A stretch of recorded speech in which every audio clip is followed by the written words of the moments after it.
Hi guys. I think I'm live. Hopefully it works.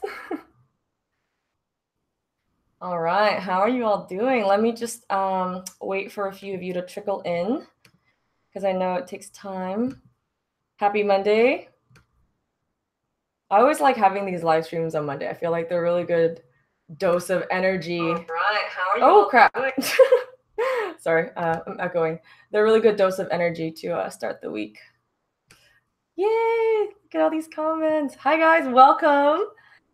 Okay, let me go down the list. Say hello to each and every one of you lovely people. We have June, Carmen, Chameleon Soul, Lena, Crafty Carmen.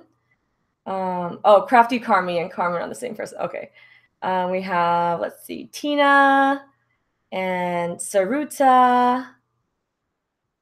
Welcome, everybody. We also have joining us Ashton, Allison, Basak, and Tori, and Luz, and Cody. Lots of familiar faces. Welcome, guys. And Asta, who says it's 3:30 a.m. in India. Oh my gosh. Well, thanks for staying up for me. That's really flattering. And also, that's really cool. You're in India right now. I wish I could be there. Always wanted to travel there. Ryan, hi. Welcome, guys. Wow, so many of you already. And we just started like a minute ago. Okay. Well, how was everyone's month? I feel like this month just flew by. I feel like I just did the January live stream. Could be a good thing, could be a bad thing, but time really flies. Man, I feel like a theory I heard was, well, I don't even know if it's a theory, but just kind of, because I kind of believe it, it's a very logical statement, but as you get older, each year becomes a smaller fraction of your whole life. So like when you're 10, 1 year is 1/10 of your life. It's 10% of your life. But then when you're 30, 1 year is only like 1/30th of your life. When you're, 100, 1 year is only 1/100th of your life. So as you get older, time seems to pass faster because it's like a less overall fraction of your entire existence. So yeah, I just thought it was interesting. Definitely feel it these days. Time just kind of flies. All right. Let's see. Oh, we got some. See any new people joining us? Oh, you guys are so sweet. I love it. Every time we do a live stream, I feel like you guys all know each other and very familiar with each other. So you guys have like a lot to talk about, and it's almost like seeing old friends. That's awesome. All right, well, let's see. I guess I'll just kind of ramble on. I'm going to give people maybe 5 more minutes to start pouring in, but lately, what have I been up to? So I'm a bridesmaid 4 times this year for 4 of my friends. So a lot of my free time has been spent like doing various bridal activities, like going to bachelorette parties, planning bridal showers, going to bridal showers, going wedding dress shopping, things like that. It's been kind of fun. It also kind of gives me a lot of ideas for my own wedding. I know last time I announced that I was engaged, but to be honest, I'm like super scared about planning a wedding. I don't know if I'm gonna do it like anytime soon because I feel like once I start, I can't stop. Like there's just so many things that you have to consider, and it's just like a big can of worms. So lately, I've been kind of a little nervous and not really feeling confident with the ability to balance out wedding planning with everything I have going on, because like I think I like the idea of being married, but planning a wedding is like a whole different thing I have to wrap my head around. And this year I really wanted to like take time to not only like just fall back in love with painting and of course always focus on my career, but I also wanted to really take the time this year to like work on a lot of like my happiness and emotional well-being and things like that. So yeah, it's gonna be interesting to plan a wedding alongside of those things. I also recently put on my bullet journal that I have to spend an hour a day. Oh wait, maybe an hour is too much. Maybe like 30 minutes a day editing videos because I really want to do more like vlogs and stuff. I know there's not vlogs are not the most popular type of video for my channel, but I feel like the small group of people that enjoys them really enjoy them, and I really miss honestly making vlogs.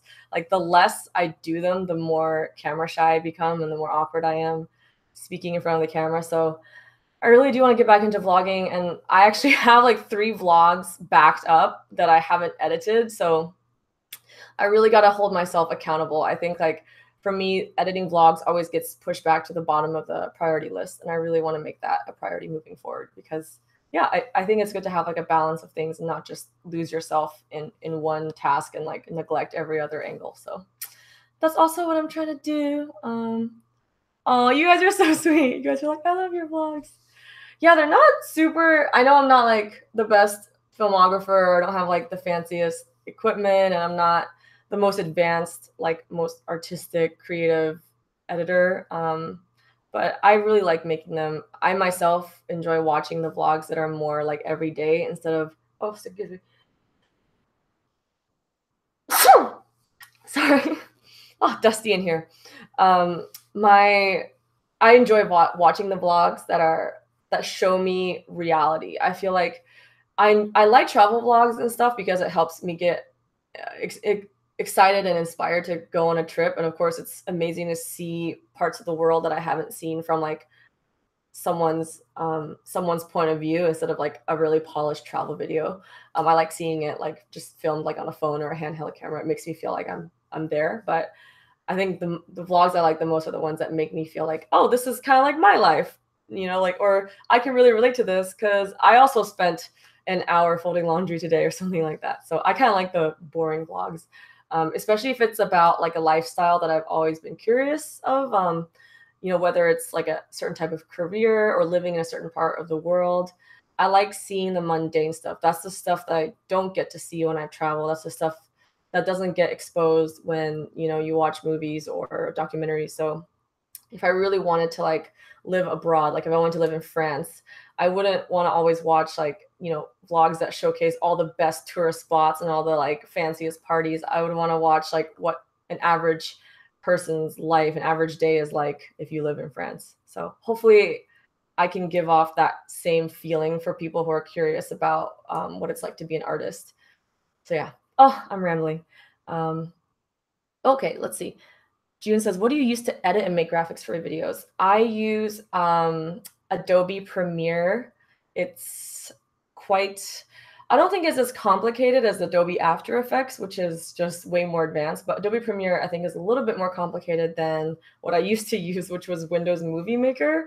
That was like, if you go on my YouTube, you can tell because the way the text and stuff the text options was very limited. So once I started having like a banner, I always have a banner that says patreon.com/happydartist on like the top left corner. Once I started using the banner with like a little white rectangular background, that's when I switched to Adobe Premiere because that's when they actually allowed you to draw shapes and stuff and not just have simple text. But yeah, Windows Movie Maker was easy to use and very straightforward, but very limiting in terms of what I wanted to do. Like, for example, I couldn't even have one video on top of another video, or I couldn't even have like one picture on top of a video or 2 videos side by side.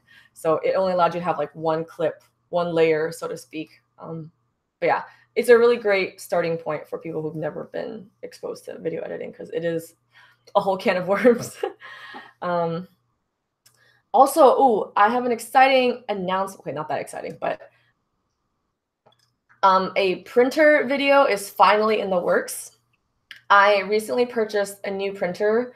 My old one finally died. I've experienced the entire life cycle of a fine art printer. So I think I'll have maybe even make a couple of videos on printing, but I've been pushing it off for a while. A lot of you guys know why, some of you don't.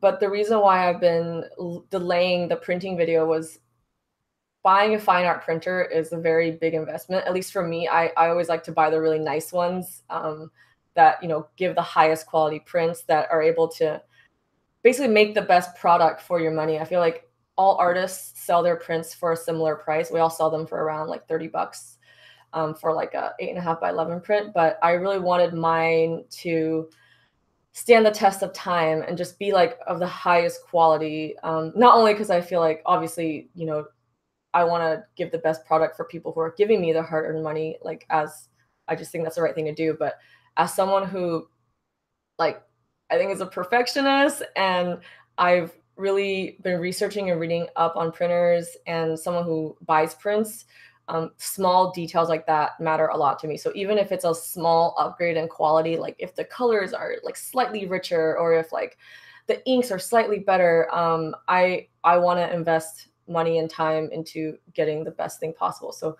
I think I finally upgraded to a printer that I'm proud enough to share and talk about. It is more expensive than my previous one, but I thought if I was going to make a tutorial, I would make the best one that I'm most confident about. And before, like my first printer was still pretty expensive. I spent about $800 on it when I first bought it. And then this current one, the new one I bought was around like 1400. But yeah, I just didn't want to encourage someone, or like, you know, when you give a tutorial, you're basically kind of giving advice. And I didn't want to give someone the encouragement or tip to spend like almost $1,000 on a printer when I hadn't really tested it or done my research. So yeah, the one I upgraded to, it's very similar to my previous one. It prints a lot faster, it prints a lot bigger. And there's a few extra inks, so the colors are slightly better. So I'm really excited to make prints with those. But yeah, I think like I showed it to my fiance and he couldn't even tell. Like he was like, I really can't see the difference. Like this is just something that only you are like really particular about. But yeah, it's I'm happy with it. So yeah, if I'm a perfectionist and I am anal over the small details, so be it. That's just who I am. But yeah, I got all these videos I have to edit. So every day I want to edit for at least 30 minutes. I feel like if I do that, I will get into a better habit of not neglecting video editing and also not forcing myself to always finish editing one video in one session because that takes so many hours. It's very daunting. If I break it up into chunks, it'll probably be a lot more encouraging for me. Okay, so I've talked enough. Sorry for rambling. I'm going to move the camera now to my easel so I can start working on the mermaid painting. Let me just move you guys over. Sorry for this again. Get a close-up of the inside of my hand. So yeah, I guess while I'm shifting things around, I also wanted to chat about this painting. My goal is to finish it before the month is over, and I think I should be able to. It's actually a commission for this really, really sweet client, and she's been very patient with me. And yeah, she's like, take your time, no rush. But she commissioned me in like 2017, like I think either November or October, I forget. But it was like before December 2017, and so I'm like, it's just been way too long. She deserves to have her painting like finished soon. So I'm gonna make sure that that I don't keep her waiting even longer. Okay, can you guys see it? Yay! I'm gonna move the tripod closer so that you guys can get a better view. There we go. Okay. There we go. Please work, please work. Oops, now it's too tall. Okay, let me just tilt it down a bit. Okay. Cool. There we go. Yeah. Okay, get a good shot of the painting and of the easel, and of the palette. I don't know if anyone's joining me for the first time, but basically the reason why it takes me so long to be awkward and shift the cameras around is because I'm trying to like videotape not only the live stream, but also trying to continue filming the time lapse for this. So it's just two cameras going on at once. It's a huge clusterfuck, but hopefully it will work and everything will go smoothly. We've had a couple of technical difficulties in the past with live streams, and I really hate when those happen. I panic a lot. So hopefully this time I will glance at my phone way more often than before. Sometimes my microphone cuts out and I don't even know I'm just talking and no one even hears me for like 20 minutes. So let me move my phone, my microphone over. Let's see. Okay, someone just asked me a question. I'm gonna go ahead and answer it while I reorient myself. Hello, hello. Someone says, how many paintings do you usually work on at once? I work on, it really depends on the time. It depends on like how many shows I have or how many unfinished projects I have, but I usually try to do at least 2 or 3. But there were times also when I was super busy with like my solo show, for example, where I worked on up to 5 or 6 at a time.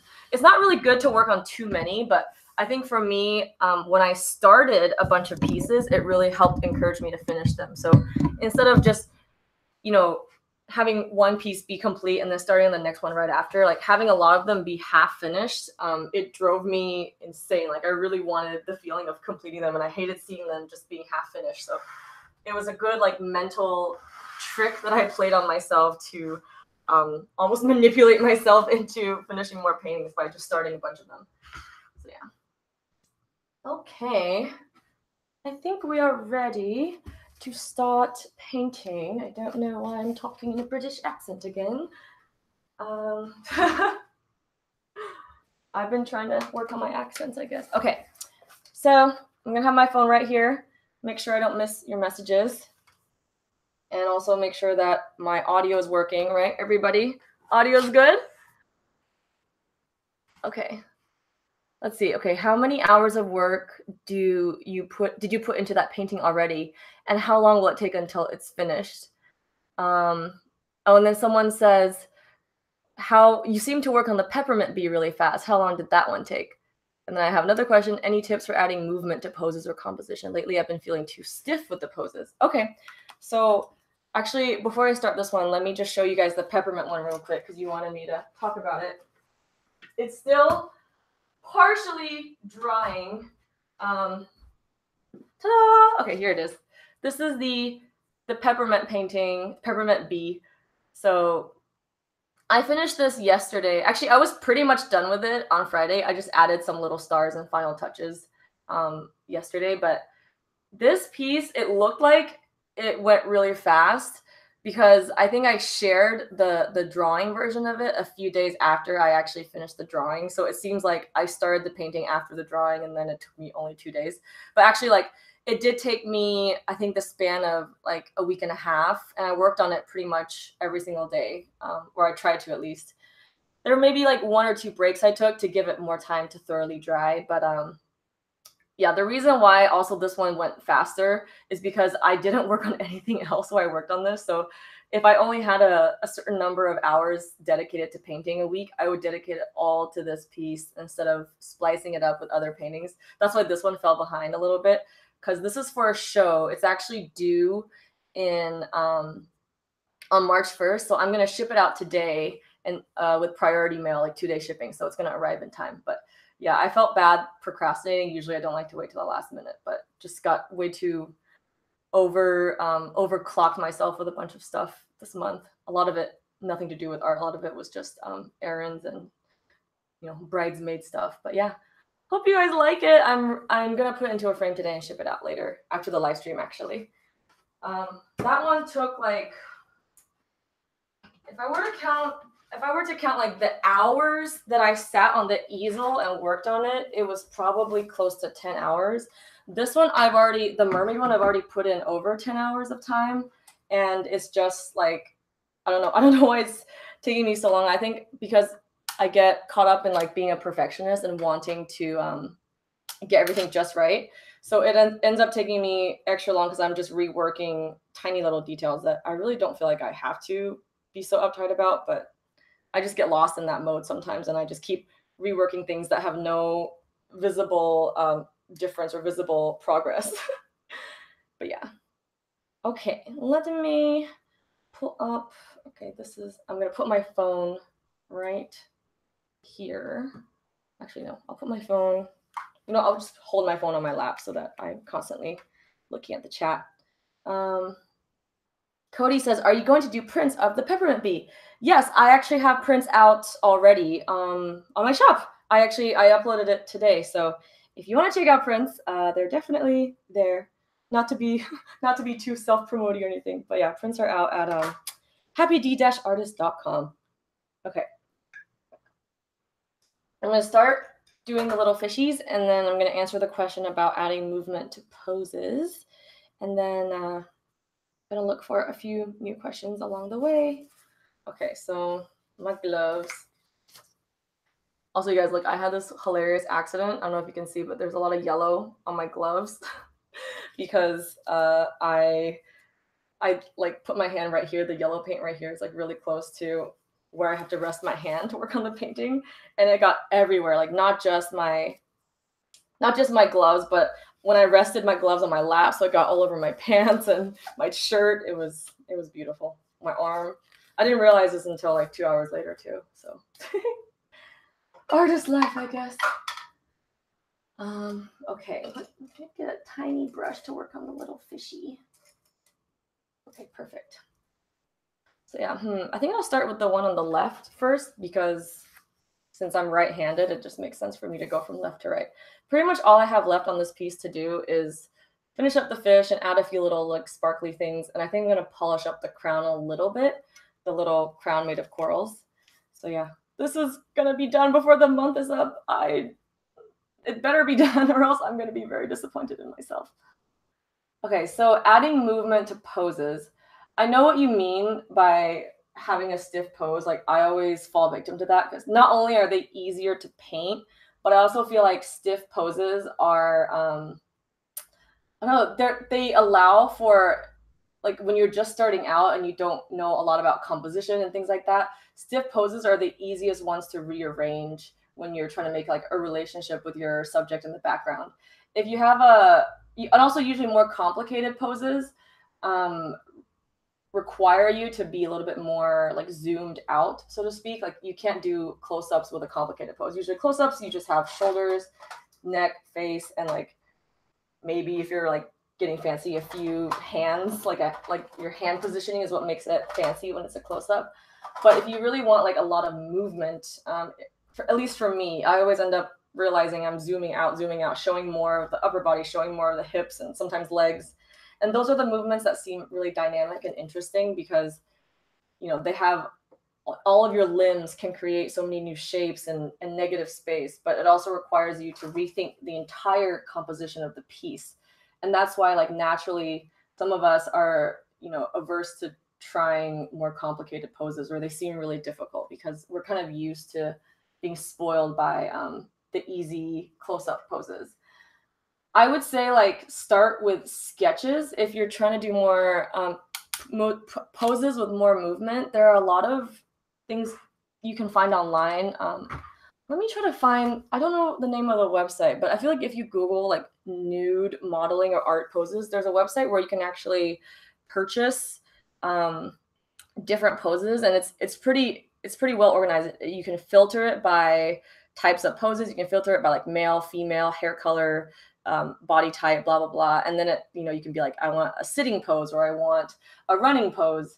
And they're all nude. They're all for art reference. And then if you want to use one for an artwork that you want to sell and make money of, it only costs a few dollars for you to buy like the license to do it. I'm going to find the name of that website and put it in the chat box. But if anyone knows what I'm talking about and wants to share it with you guys, please feel free to speak up. But yeah, I don't have the name on the tip of my tongue, but I think I saved it in like my emails or something. So I'll definitely, before the live stream is up, I'll share it with you guys, and I'll probably post it on Patreon too. But yeah, so websites like that, if you don't have access to that, there's also like, you can just Google like nude model poses. Or honestly, like if you're okay just practicing without sharing it, like even just finding, you know, like comic book poses, or if you're watching a movie and there's scenes where, you know, there's a lot of movement in the body, just taking a screen capture and sketching and using it to practice. And once you're comfortable sketching out like the more complex poses, then slowly work your way into like making a relationship between that pose and the background. So if you're already comfortable like knowing how the body looks and how everything is measured, I would say like what I do is I do this on Photoshop too, so I don't have to redraw things. But if I have a figure that I really want to incorporate, like that entire figure and that pose, I will redraw different size rectangles or recrop the picture in Photoshop, if that makes sense. So, I want to see if it looks good when the body takes up all of the entire canvas, or I want to see if maybe it looks good when I leave more space for the background, or like should I center it or should I maybe put it off to the side? And I play around with those things in Photoshop and recrop it until I find like a ratio that I'm very comfortable with. And then once that happens, I usually try to start developing a background, whether it's, sometimes a simple background can do the trick if it's just like a simple blank background. But, you know, um, the bumblebee one or the peppermint bee one I just showed you, that was one where it took me way longer to decide what to do with the background and how to design the background than it did for me to design the two characters. So that was one where you guys saw the drawing itself was just the two of them on a white background. It was really simple. I could make it into like a square or a circle or a rectangle. But then, yeah, deciding how to incorporate it into a full painting, like with, the concept that I wanted, which was like candy mountains and stuff, that took a few extra tries. So there's nothing wrong, I think, with starting out and it not looking perfect.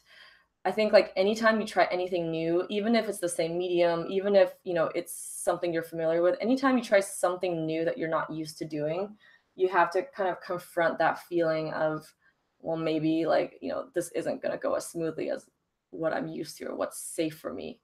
And sometimes it's discouraging to like, be like, well, I thought I practiced a lot and I'm better now, but now I feel like a beginner again. Like that thought is very discouraging, but to me, it's worth it in the end because like, as you branch out and discover new things, like that's how you strengthen yourself as an artist, and that's how you like eventually become a master of many trades. If you stick with what's too comfortable too often, you will develop like mastery in that specific niche. But I think like truly branching out, it forces your brain to kind of almost make connections and think in ways that you haven't before. And I think it's beneficial overall for like your artistic and creative development. Anyways, let's see. Luz says, are you going to do more art and chat videos? Those were so much fun. And Angelina says, hi, Happy. So yeah, hi, Angelina. And Luz, I really want to, but right now it's like, I don't know. So the way I film the art and chat videos, they're very much like the live streams, except for, obviously they're kind of pre-recorded. My current set of equipment, my webcam and my DSLR don't want to cooperate, and it's really hard for me to get the videos to sync up. Ultimately, I don't think it matters to the viewers if like the webcam feed and the DSLR feed are completely in sync. But for me, it's been driving me crazy. But yeah, I really, really do want to make more art and chat videos. I think like it's also a good way for me to reach out to people that aren't on Patreon. I know not everyone can like afford to be on Patreon, but it like gives them kind of like a taste of what Patreon feels like, which is a lot more interactive. But yeah, so thanks for reminding me. I really do need to do that, and also need to figure out like why my DSLR, it stops recording every 20 minutes. It's just like the maximum length of the clip. And then my webcam, when I film it, it likes to crash. This is why I don't do live streaming on my desktop computer, even though it's my main work machine. It's because it always friggin' crashes. You guys have experienced it before. It's so annoying. So yeah, I need to just, probably my next big investment after this printer would be a better webcam. But to be honest, I don't know if it's like a webcam issue or just my computer, because my computer runs like Windows 10, which has a lot of compatibility issues with various software. So, bleh. But yeah, definitely more art and chat videos. I really want to do them, and they're long overdue. Art and chat and vlogs. Just gotta do more of everything. Okay, another question is, let's see. Ilse, or Ilse, sorry if I'm pronouncing it, Ilse, says, talking about compositions, I love how you add so many details like flowers, moths, and fishes without looking too overwhelmed or distracting from the subject. So, do you have any tips about that? That's a really good question. So, how to add many different elements without it looking too overbearing or distracting? Well, I think one thing I've learned over the years is less is more. So, what I do is I give myself like a few different limited options for details, right? Like I really wanted to have some detail on her crown because I thought, it would kind of add to the whole like regal mermaid feeling. I knew I wanted details like obviously on her body, and I wanted a few little fish swimming around. And so I feel like maybe three or four that was enough, and I had to design my composition around making those little details shine. So because I really prioritized the details on her body and on the fish and on her crown, I then sacrificed a level of detail in the background. Like you see the background is really rough and very almost abstract. If I were to like make the background equally detailed and like let's say add a bunch of like, like crisp ocean waves and different like underwater coral and rock formations and like a lot of fish in the background, it would seem really overcrowded, and the little details that I wanted wouldn't have stood out as much because they would be competing for your focus with, the background detail. So I purposely left the background very blank and simple so that your eyes would be drawn to the little details. And I think like, I mean, I'm not definitely not the best at this. Like there are a lot of artists who've done this way better than me. I think only recently have I really tried to focus more on background. Like before I was very much like focused on the subject. But yeah, one thing I just noticed over the years that you can't have details on every single little thing. And so you just got to pick a few that tell your story the best, or add most to the meaning and look of your piece, and really make the room for those. So another thing, and I don't do this every single time, but if you have a lot of details up front, like that you make with tiny little brush strokes, it's really good to have the background be a little bit more like blurry so that the sharp little details stand out. It's kind of like when you look at photographs taken with DSLRs, the thing that's in focus is always the thing that the viewer's eye is drawn to the most, kind of the thing that the photographer wanted you to notice the most. So if you make the background out of focus, so a little blurrier, it really helps guide your eye to the little details. And I think, the feeling of, oh, this is really nice and balanced, or this isn't too messy and overwhelming, that feeling is basically a sense of like, I know exactly what I should be looking at. I know exactly what the focus is, and I don't have to kind of dart my eyes around. So yeah. So by cleverly almost manipulating the viewer with like different things like sharpness or color or darkness, contrast, you can guide the viewer's eyes towards the places you want them to look. So yeah, hopefully that helps. Let's see.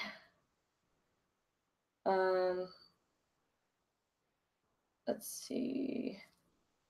Jenny says, I'm excited to be on Patreon finally. I've been following you for ages on YouTube, and I just love your work. And you've been such an inspiration to help me think I could and should start learning to paint.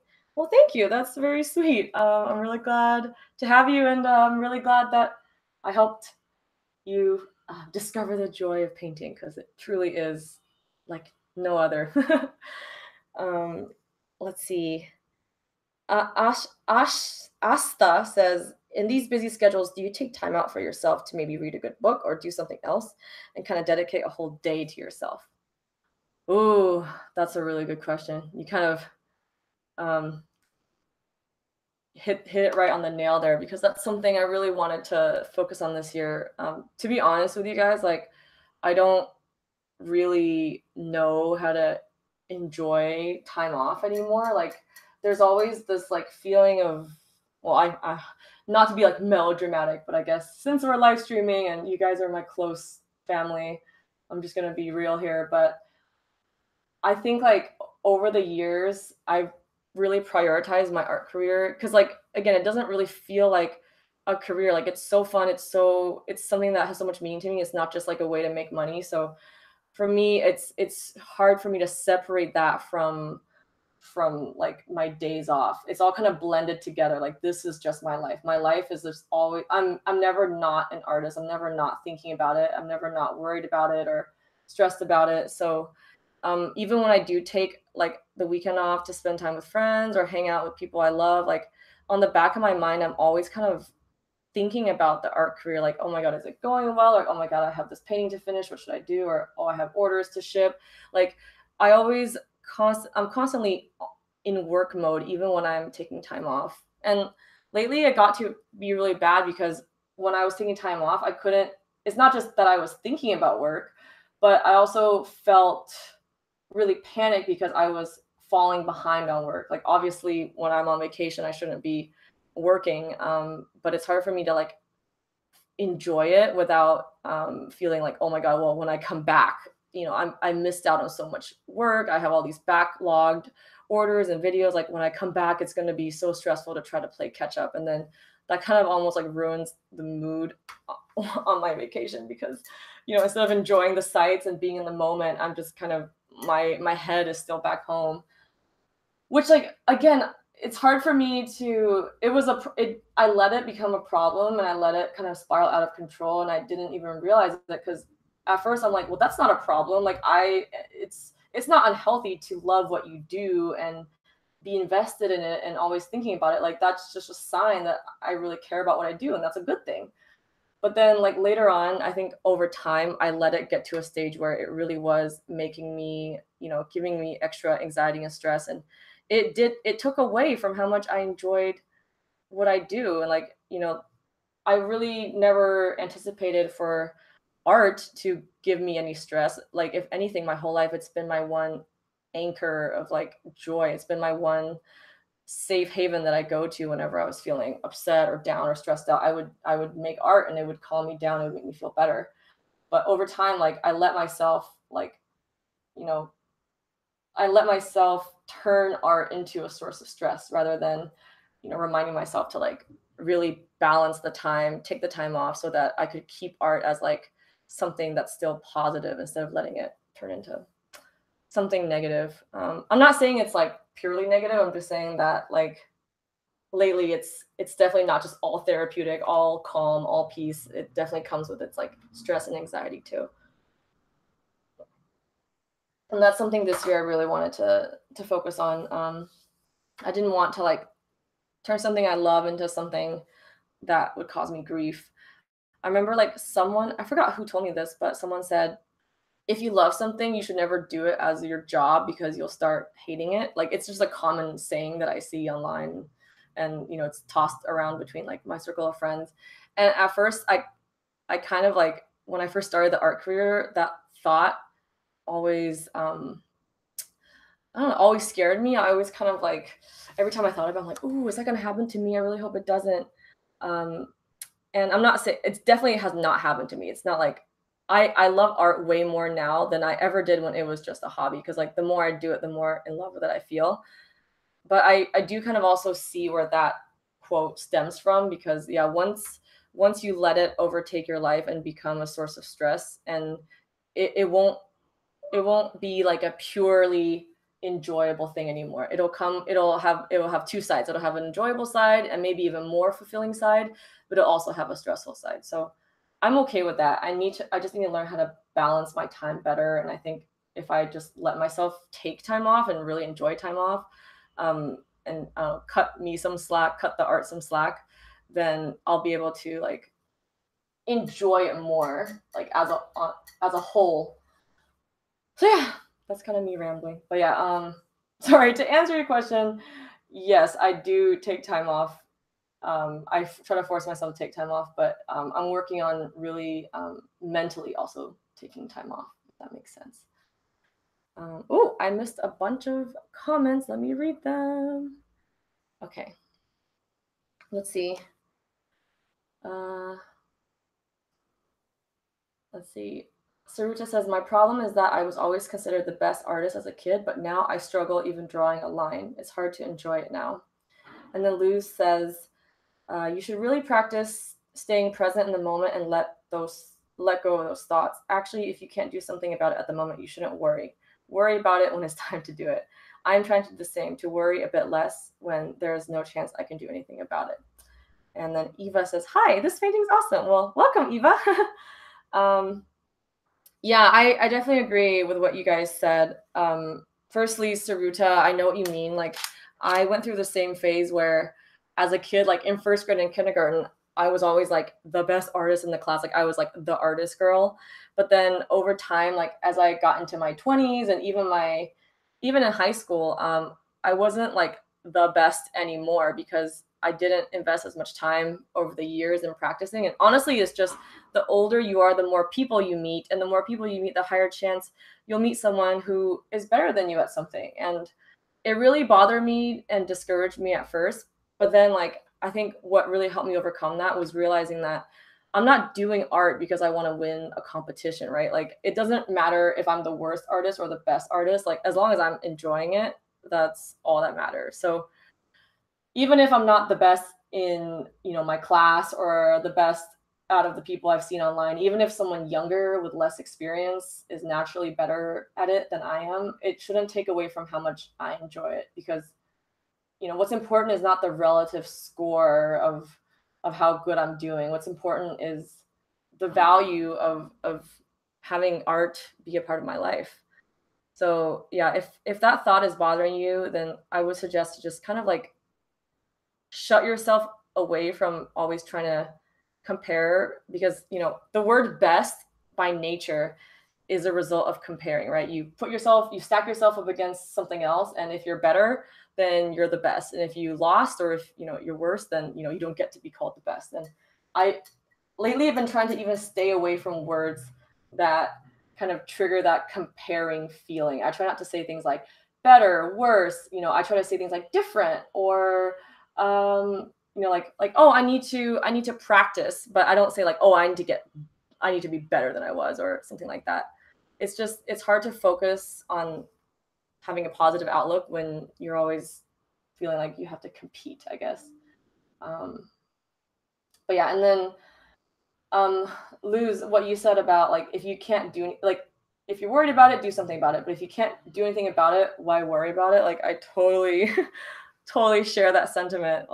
It's silly to worry about things that you can't change, and it's also silly to worry about something that you can't change. Or sorry, worry. It's silly to worry about something you can change instead of taking the time to actually change it. Like you're wasting your time worrying about it instead of using that energy and focus to actually do something about it. So I agree with everything you said. I remember whenever I was like this is something my dad always taught me. Like when I was in high school, I'd always complain about like, little things like my weight and da da da, like all girls do. And he'd be like, "Well, are you unhappy with your weight?" Or like, I guess I never complained about my weight. I just wanted to look better. Like I wanted abs and I wanted to be more toned and like, I didn't want to be so flabby. I was like very skinny fat, I guess. And he was like, "Well, are you unsatisfied with how you look?" I'm like, "Yes." He's like, "Well, are you willing to like go to the gym? Because like if you want to have abs and stuff, you gotta like it's a lot of hard work. Are you willing to like take the time and make time in your day to go to the gym and really,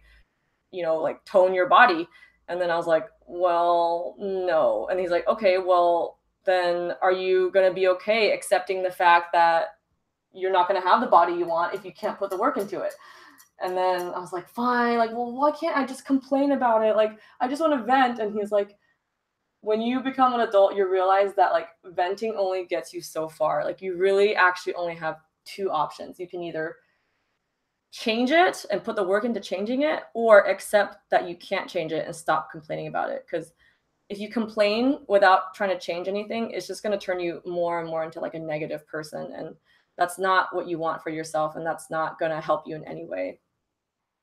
So his words always stuck in my brain. So lately I've been really trying to do the second option of like, if I can't change it, to just accept it and like try not to let it become, something that I always complain about how stressed I am. But I think lately I just need to learn to not be bothered by stress. Just know that stress comes with any job. It's not just art. Like if I were to work as a doctor, I mean, a doctor would have even more stress, I think. But any career, as a musician, as a writer, as an accountant, like any job is going to come with stress, and we can't just like give up and and be sad because things cause us stress. Like as an adult, your life is just basically managing stress. um, let's see, any more questions? Oh yeah. Okay, so Jenny says, I found a place that does affordable art lessons, so I'm going. I love teaching myself with the help of artists on YouTube, but I'm 54 years old and I want to do at least one good piece before I'm 90. Oh, girl, 54 is young. Um, there's an artist that I love called Grandma Moses. She didn't even start painting until she was in her 80s. So do not fret. You will definitely, definitely be able to make many, many good pieces before you turn 60, to be honest. But let's see. Lou says, from your previous videos, your dad seems to have very good advice. Yeah, I think my dad is a very wise man. The things he says, I always end up remembering a lot. Sometimes he gives like really good sage advice, and then sometimes they're just silly, but I don't think they've ever been forgotten. Like I've always kept what he said in mind. So yeah, I think maybe that makes him happy because he's always wanted to like pass his wisdom on. Another thing I was like talking about in relation to like outlook and perspective is like you can't keep waiting for the rest of the world to change and adapt to fit whatever your current needs are. Like I remember for a while, I like especially after graduating college, there seemed to be just a never ending influx of like stressful situations, whether it's like taxes or job problems or like drama with like friends or dating. Like there's never a week or even less, maybe like there's never like a 3-day period where nothing stresses me out or nothing goes wrong. Like at any given moment, there's always a handful of things in my life that I have to worry about and think about and plan around. And I remember like for the longest time, I would let myself just kind of be unhappy and be stressed because I was waiting for things to resolve. I was waiting for a break from all this stress. And I was just waiting for like, I just want, a weekend or 7 days where nothing bothers me and I can just enjoy myself. And that never came. Like ever since graduating college, or maybe even before I graduated college, maybe I just don't remember, but that feeling of like, okay, nothing is going wrong right now. Everything is great.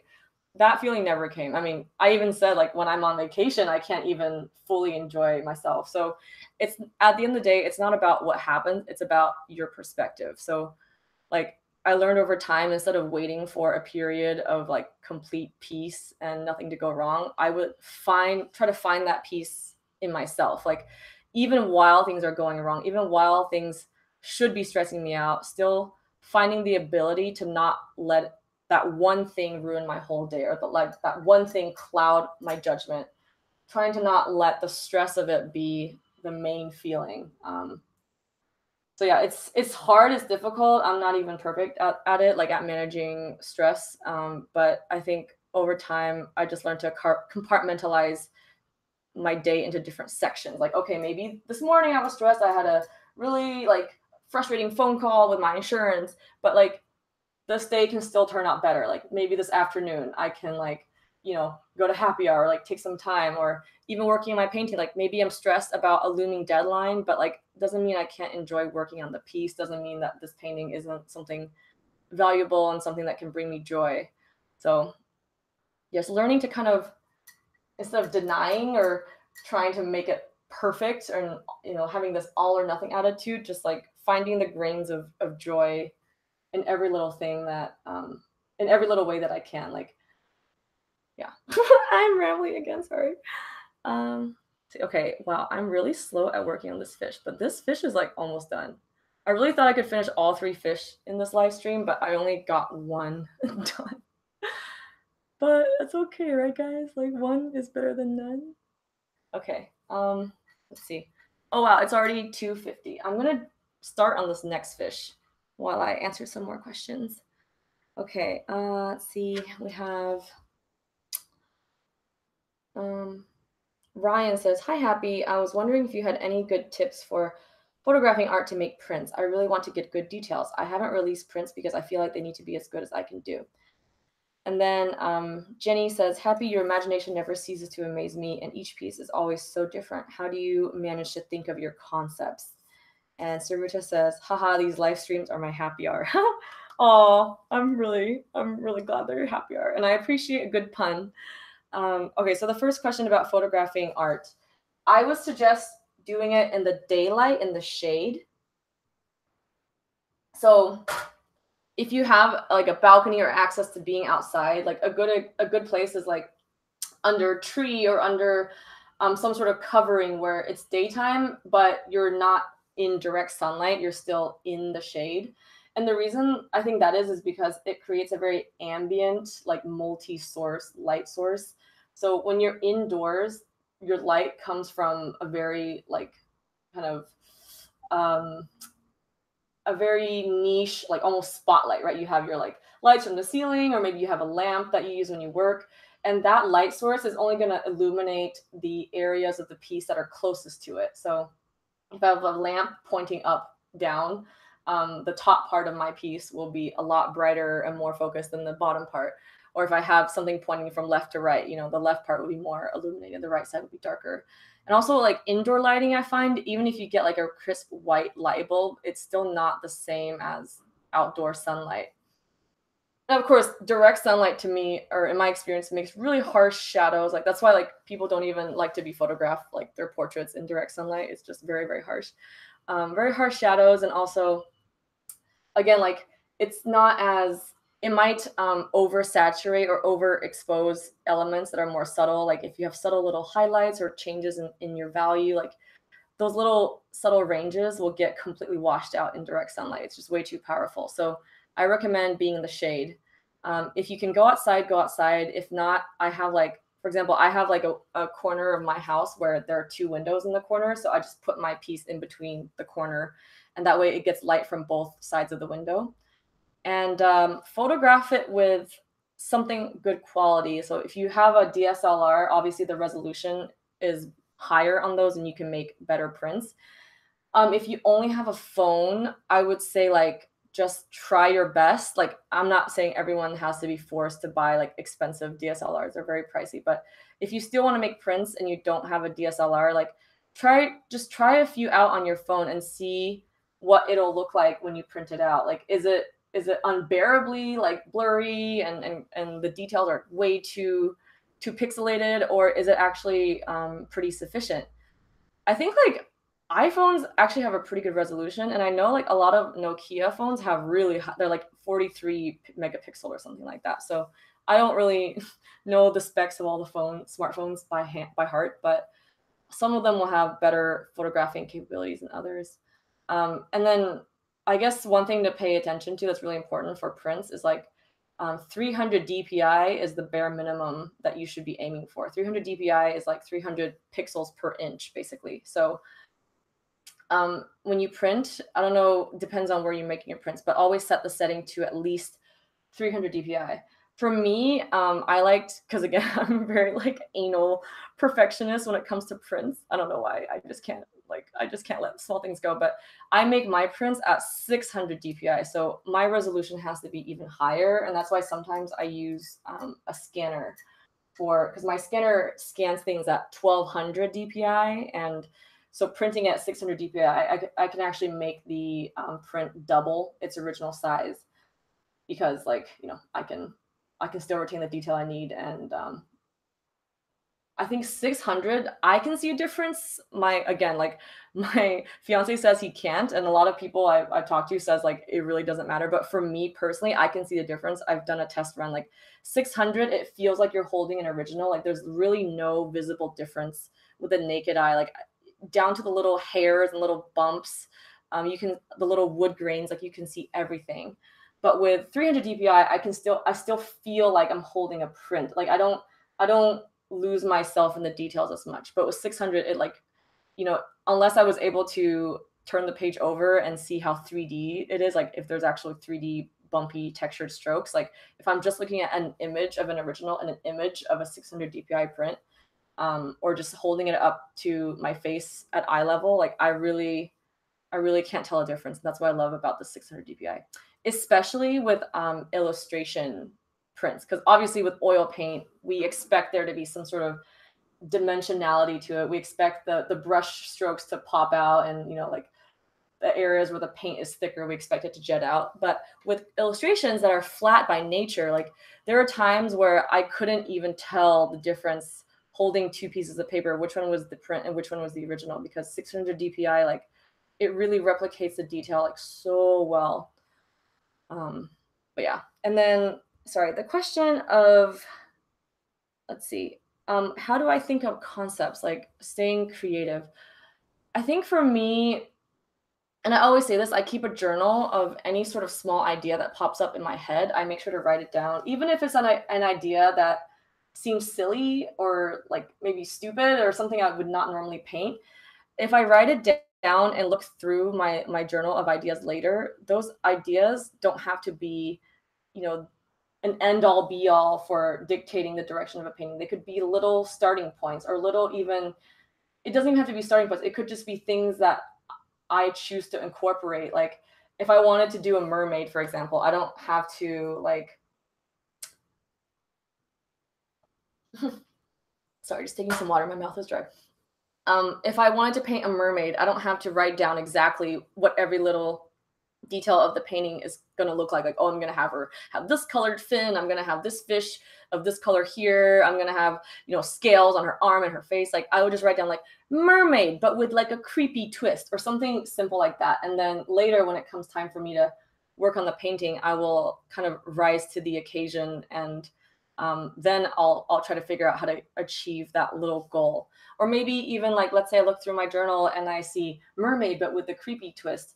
I might not want to do a mermaid, but I might be like, creepy. That could be a nice like starting point. Like maybe I'll try to do a piece with a creepy twist. It doesn't even have to be a mermaid. It could be like a skeleton or something. So write down every single little idea you have, and eventually they will spark something interesting or spark something different and unique.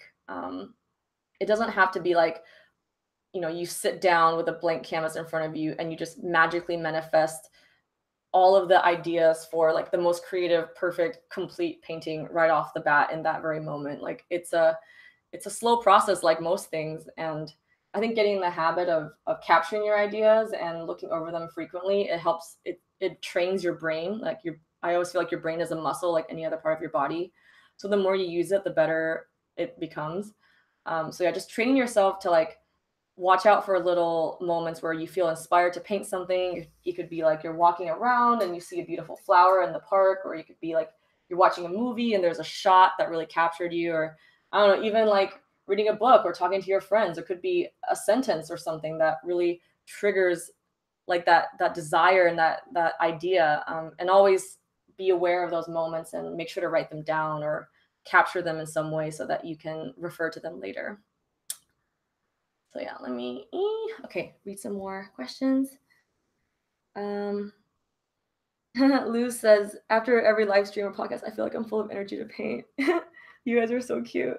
Oh, Tori's sick with pneumonia. Oh my gosh, I hope you feel better. Oh my gosh, that is not fun.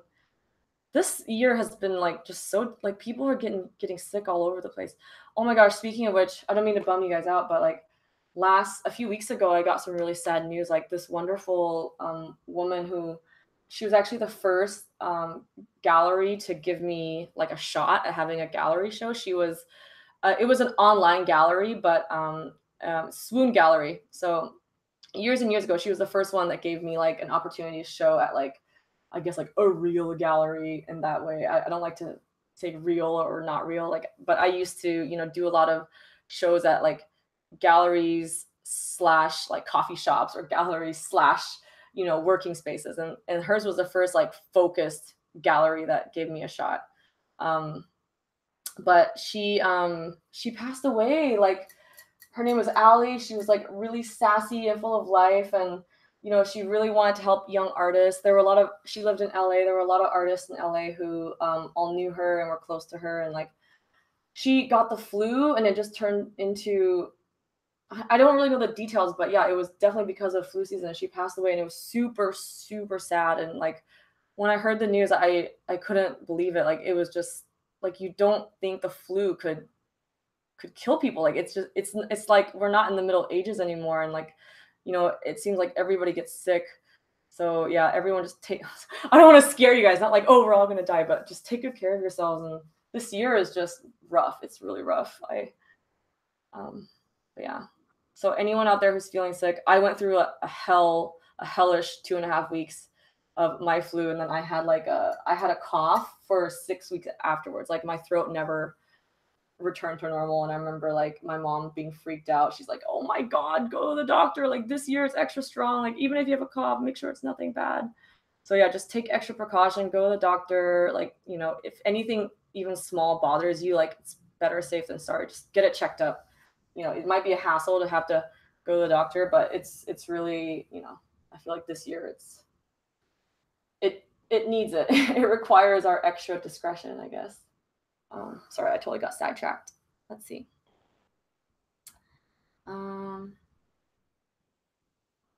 Let's see. Saruta says, how would you suggest starting to sell prints? And Asta says, speaking of rambling, have you ever been caught rambling to yourself by someone in your family or someone else? Because I've been caught a lot of times. Well, when I was young, my mom told me that I would often talk to myself. Like she would go into my room thinking I was like talking to someone else, like on the phone, or I don't know, like if I had a friend there, and then she would open the door and it would just be me by myself. And she said I would talk to myself a lot. These days at home, as an adult, I talk to my pets a lot. Like I talk to them like they're humans. You know, I ask them if they're hungry, or I ask them, you know, like why they're so cute. And yeah, I think I'm just in general a pretty talkative person. So if I can't find a human being to talk to, I'll make it happen with either myself or my pets. So yeah, definitely it's happened to me. And for selling prints, so for me, selling prints, when I started, I really didn't know what I was doing. So I don't know if my advice is that useful, because I kind of just did a lot of trial and error. And like when I started selling prints, very few people bought them. And I just eventually over time, more and more people knew who I was and more people bought them. So I don't know if it was like my print selling strategies that made the situation actually become like, you know, viable, or if it was just a combination of like growing in my followers, growing in my audience, and my art getting better slowly over time. But I would say like, at least a personal advice is like, if you're gonna sell prints, really do try to make them as good quality as you can. You know, for me, like even before I had enough pieces, or like the pieces weren't very polished, or I wasn't like super proud of them, I still refused to like just print them on like a cheap office printer.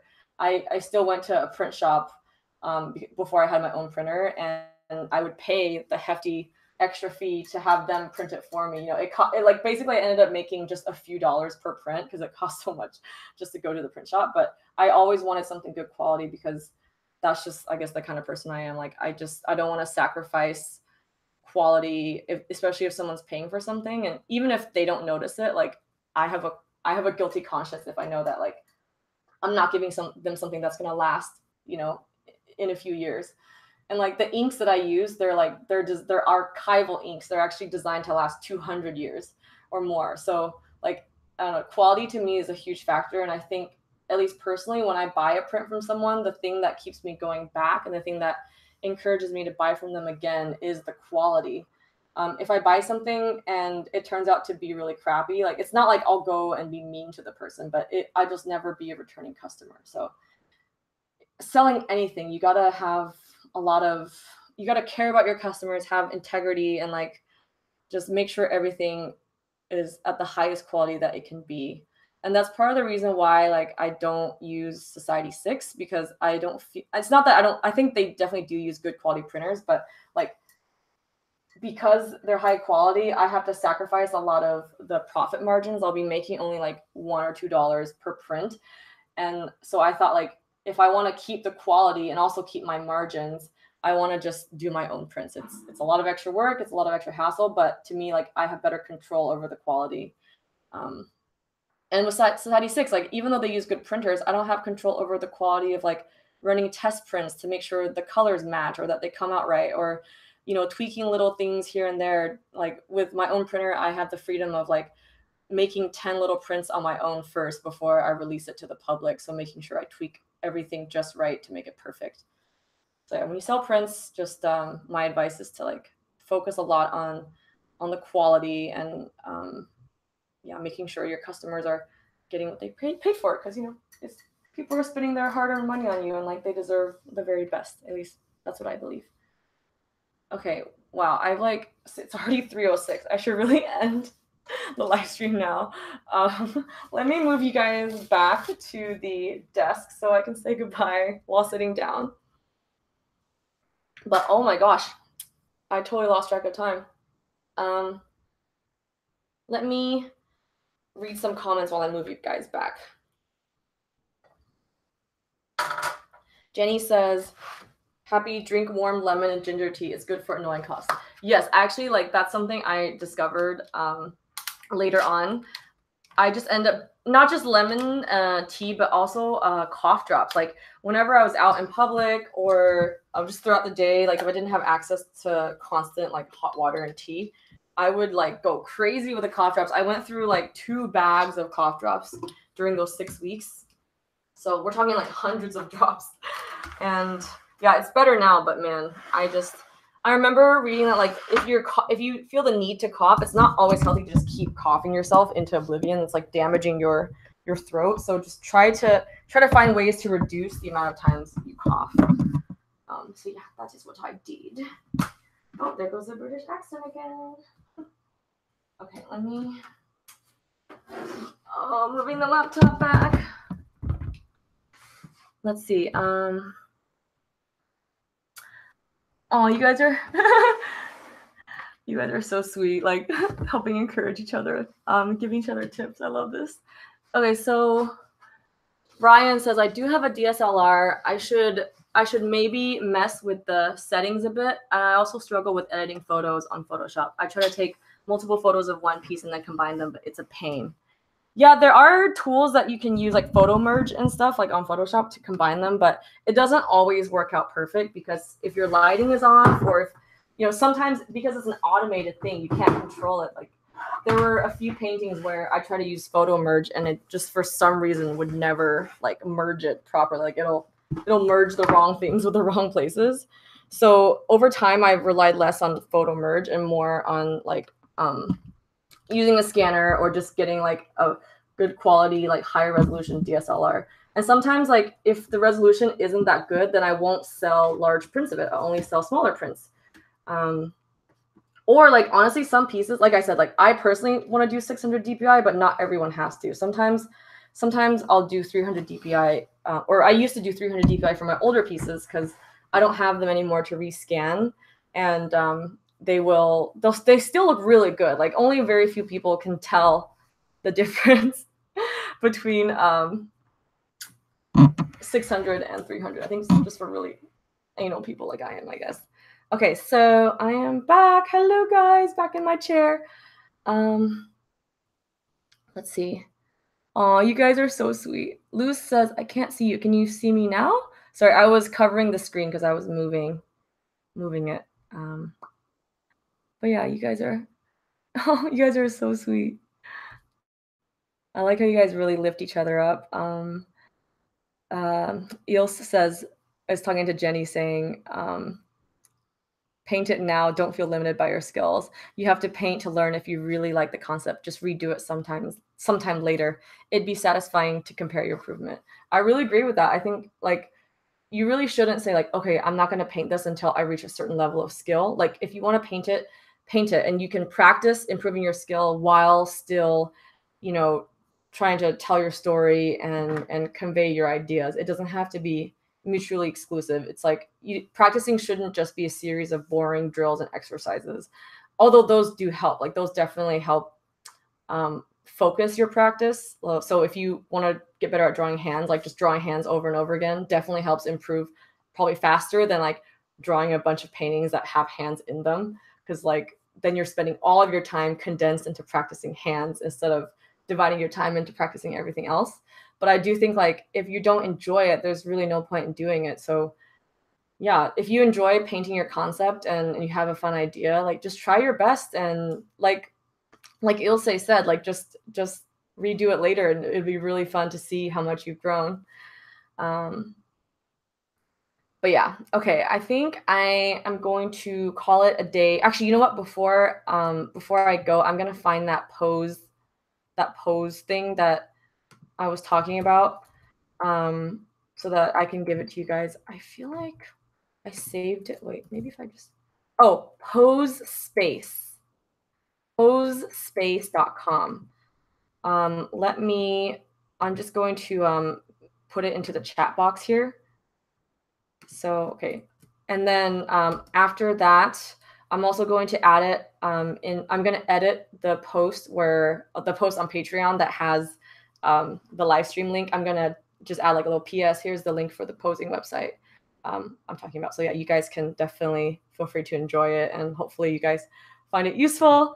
But yeah, I'm gonna call it a day. Gotta go ship off my painting. So thank you all so much for joining me and for talking to me and for being so sweet to each other as well. You guys are just like the nicest, most awesome group of people an artist could ask for. So every month, like this is really like one of the highlights of my month. You guys just genuinely bring me so much joy and kind of remind me why all this is worthwhile. So I'm really grateful to have gotten to spend an hour with you guys in my studio. I hope you guys enjoyed it, and hopefully I get to catch you guys for the March live stream, and I'm excited to see what kind of paintings will exist in March. I really have no clue. So yeah, take care of yourselves, make sure to put your health first and get rest, and keep kicking ass, guys. I'll catch you next month. Bye.